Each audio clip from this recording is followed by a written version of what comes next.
a reconnu il y a quelque temps, pas si vieux que ça, la dangerosité du téléphone portable qui émet des radiations de micro-ondes pulsées. Alors il faut savoir que entre le portable et l'antenne relais, il y a émission et réception. Donc ce sont les mêmes micro-ondes pulsées. La dangerosité est idem pour les portables que pour les antennes. Pour bien manipuler son portable, il ne faut surtout pas le mettre face arrière où il y a l'antenne.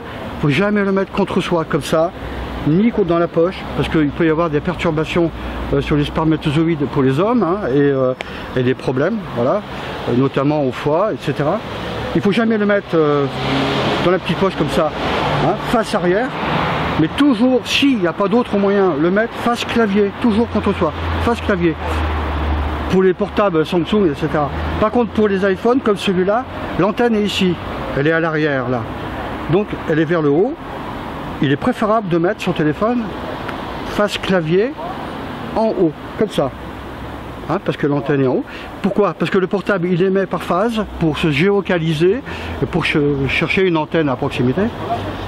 Donc, là, si vous le mettez comme ça, l'antenne relais, et le portable, il va chercher, il vous traverse le corps et peut vous provoquer des problèmes. On a eu des cas de gens qui ont eu des palpitations au cœur, ils ont dû, ne comprenaient pas d'où ça venait. Là, cherchez pas, ça vient de là. Voilà. Alors surtout pas aussi téléphoner pendant des heures, pas plus de 3 minutes, c'est préférable. De toute façon, vous devez sentir l'oreille qui chauffe, là, avec les nouvelles, la 4G notamment, là, on sent l'oreille.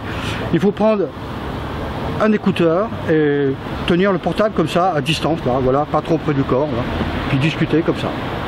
Voilà. Sinon, préférez les SMS, c'est ce qu'il y a de mieux. Ne pas le mettre sur la table de nuit, sous l'oreiller, parce que même la nuit, il émet tous les 15-20 minutes, toujours, hein, pour se géolocaliser, il émet tout le temps.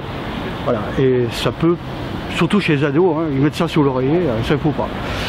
Dans la voiture, évitez de téléphoner dans la voiture, parce que ça fait cage de Faraday. Si vous voulez téléphoner, vous arrêtez, vous sortez de la voiture. Pareil pour les bus. Pour les bus, oh ben pour les bus, j'ai pris le TGV il y a quelques temps, j'ai mesuré 9 volts par mètre dans un train en première classe où il y avait tous les gens qui se servaient de leurs ordinateurs et de leurs portables. 9 volts par mètre. D'ailleurs c'est sur le site de Cara la photo, je l'ai mis avec l'appareil, 9 volts par mètre, c'est énorme. Alors quand vous prenez le train pour être tranquille, vous vous baignez dans un bain de micro-ondes, quand vous ressentez, vous êtes fatigué, on ressent une fatigue, quoi. Voilà, donc qu'est-ce que je peux dire encore bien écoutez, tout ce que je peux dire c'est déjà pas mal, c'est préférer les SMS, hein, et puis voilà.